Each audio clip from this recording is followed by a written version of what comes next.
झालेला या ठिकाणी विद्यार्थी या स्पर्धेचा झालेला आहे, काय सांगाल? या ठिकाणी राज्यस्तरीय वादविवाद स्पर्धा आयोजित करण्यात आलेली आहे आणि तीही अत्यंत महत्त्वाच्या विषयावर की भारतीय निवडणुकांची विश्वसनीयता धोक्यात आली आहे किंवा नाही.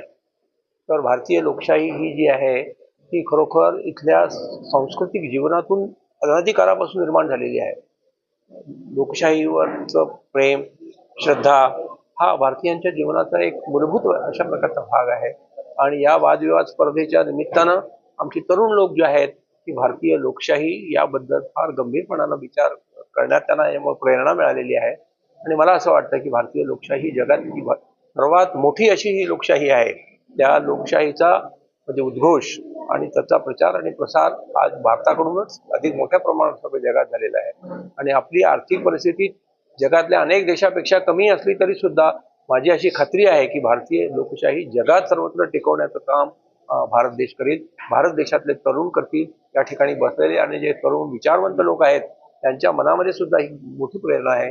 तशी भारतातल्या अनेक प्रांतात अनेक ठिकाणी या ठिकाणी भारतीय लोकशाहीबद्दलचं प्रेम हे त्यांच्या मनामध्ये रुजलेलं आहे आणि ते वरचेवर वाढत जाणार आहे याची मला खात्री आहे. सायन्स कॉलेज मध्ये स्वामी रामानंद तीर्थ यांच्या पुण्यतिथीनिमित्त वादविवाद स्पर्धा राज्यस्तरीय घेत आहोत आणि हा वादविवादचा विषय जे आहे भारतीय लोकशाही धोक्यात आहे याबद्दल तरुणांचे आता हे जाणून घेण्याचं या माध्यमातून आम्ही प्रयत्न करतोय. आज या स्पर्धेला 60 वर्ष पूर्ण होत आहेत आणि आम्हाला आनंद होतो की सातत्यानं ही स्पर्धा टिकून आहे आणि वरचेवर वाढ होत आहे.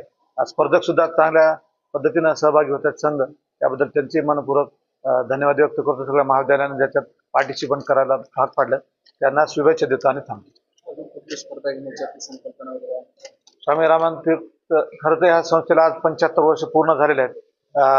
24 तारखेला अमृत महोत्सवाचा समारोप मेधाताई पाटकर आणि अभिजित वैद्य विद्यापीठाचे कुलगुरू मनोहर चासकर सर यांच्या उपस्थितीमध्ये संपन्न होणार आहे. संस्थेनं पूर्ण तयारी केलेली आहे. वर्षभरात आम्ही अनेक ऍक्टिव्हिटी घेतल्या, त्यात ही एक वादविवाद स्पर्धा विशेषतः वेगळी ठरणार आहे. वेगळी अशी एखादी स्पर्धा भविष्यात नक्कीच निबंध स्पर्धा आहे. स्वामीजीच्या बाबतीत विद्यार्थ्यांमध्ये काय जाणकारी आहे ते जाणून घ्यायचं. राज्यस्तरीय निबंध स्पर्धा आहे, बेस्ट फ्रॉम वेस्ट राज्यस्तरीय स्पर्धा घेतोय. सायन्स एक्झिबिशन विद्यार्थ्यामध्ये वैज्ञानिक जाणीवा प्रकल्प राबविण्यासाठी आम्ही वेगवेगळे स्पर्धेमध्ये आज सध्या 12 संघ आलेले आहेत. यापुढे नक्की